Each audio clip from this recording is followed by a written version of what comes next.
Hi guys, this is my Panasonic microwave. It's a 1100 watt. This one is only 1 year old. And the problem is whenever I use this one, it's working, but it's not heating anything.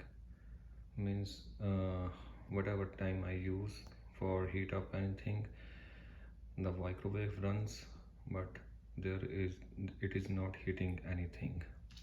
So I open this one. To open this one, it's very easy. There are 4 or 5 screws all around this microwave. This type of special screw, I had this type of special screw. It has a pin inside, pin in the center. So I bought this special tool. This one is, look. So I open these screws, 1 2 3 4 5 6 screws, and then I open the cover. Now when you do this one, when you are going to check this one, if your microwave is running but not heating, there will be 2 possible cause. One, first of all, you have to check the fuse. If there is in my microwave, the fuse is here. So check the fuse. If it is broken or burned, then you change this one. Your microwave will be work.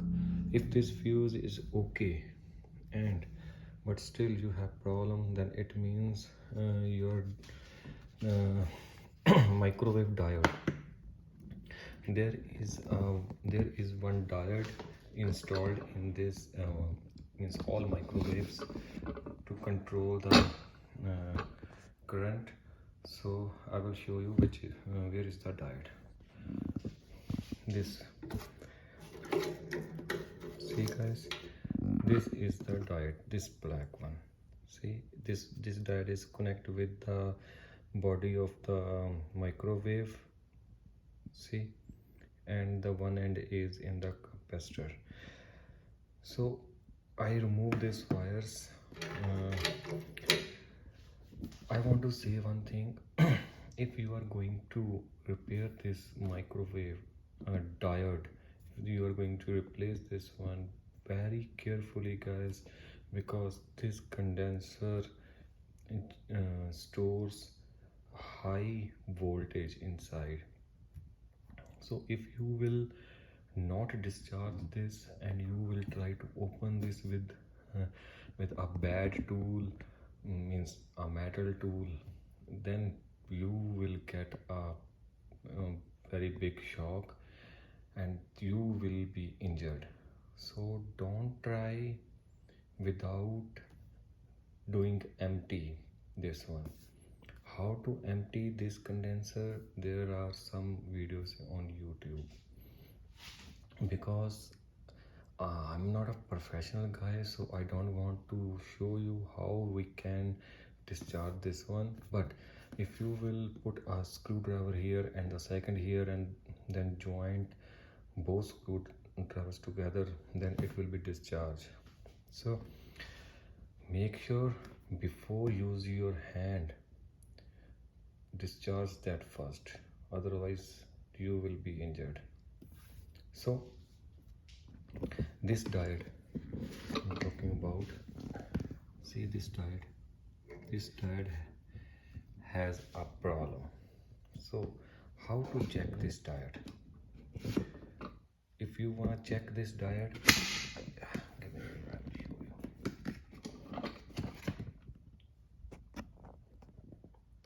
If you want to check this diode, first this wire was here and this one was here. Okay, this wire was here, so I remove this one. Now if you want to check this diode is working or not, I will show you.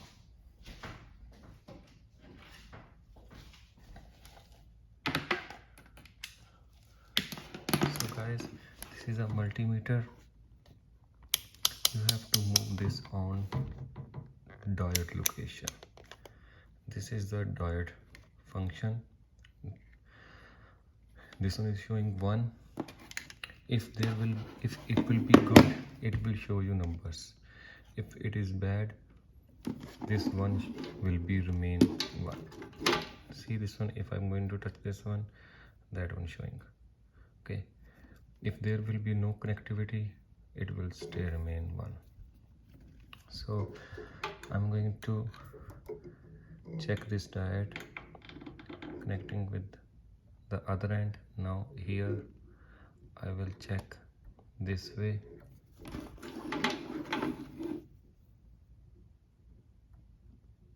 No, it's bad. So I will check reverse also.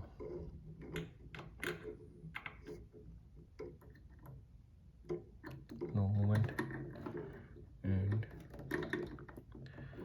no movement. So guys, this diode is bad. This way you can check.